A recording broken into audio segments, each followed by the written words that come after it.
Aikari na athuri aria mathuritwo ni muingi kurugamirira itura ria kwa Maiko Ngewa Githunguri kaunti-ini ya Kiambu makoretwo magiikara na wagagu wa kuguoyohio ni aria makoretwo makiendia njohi mathaa maria matagiriire oro undu umwe na endia a bangi na uguo gucungiriria wendia wa ndawa cia kurebia kuongerereka na gikiro kinene oro undu umwe na uhaguku wa ugitiri.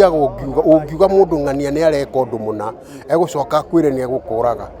riu ndeto icio igathie ciurireire oro uguo riu tukuragia kana undu ucio ungiuma undu ucio ume wazi kana ni kuga ni ekuraga mundu kana ndekuraga mundu undu ucio korwo thirikari ni ui no ukirire ugugithi kuga uragwo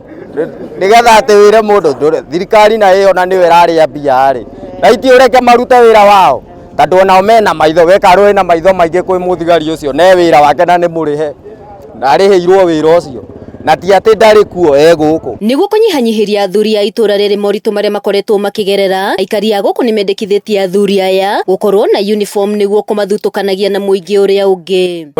kwaga kindu ta uniform na kwaga kuringukana ico eta muthuri wa itura nigetha akorwo ena gitio kiria arahekwo yo baji ithu athuri a matura nigetha twathie kuona undu mundu akona gucio ni mundu wa thirikari uroria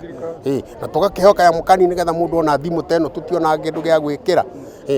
riu mundu ekira na mbia ciake. Oho ni moritie maabitha borithi a itura riri gucenjio na kureherwo angi ageni aria meguthingata watho niguo kugacirithia ugitiri kuo oro undu umwe na kunyihanyihia ciiko ta cia unyui wa njohi na ndawa cia kurebia. Ungenda cithire naguo ni riri ni mundu twambe tucenjerie thigari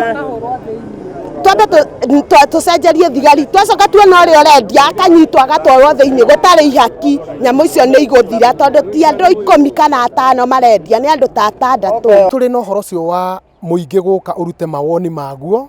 ucio twerekeire guthie nigetha makaria nigetha maige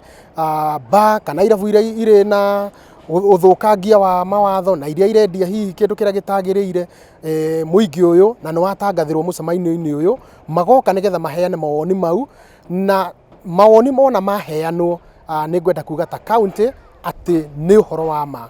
kirabu ta kiu tutigetikiria ni tondu aikari niyo magakorwo maritie. Akiaria Roso wa Njiro uria niwe munini wa kamishona Githunguri ni oritie andu kwaga gwitigira na oho kuruta mukana wake kuringana na mauritu maria athuri a itura marakorwo makigerera. Angikorwo mundu uranengera information nduramwihoka ri tiga kumunengera thie kwi mundu ucio ungi wi hau iguru na ofici citu cie wazi yakwa ya OCPD ya DCIO ithuothe twi tayari guka tuheo information ino na ni andu aingi muno matureheire information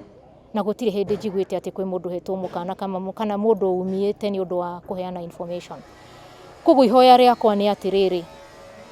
neana information kwa mundu uria wi comfortable nake. Uhaguku wa ugitiri na kuongerereka kwa uhuthiri wa ndawa cia kurebia itura-ini riri niguo utumite atongoria matiganite a makanitha guku kunanira njung'wa na wathani wa matura niguo gwetha kihonia. Handu-ini ha Njata TV kuma kwa Maiko Ngewa kaunti-ini ya Kiambu ngetwo Wacuka wa Kiarie.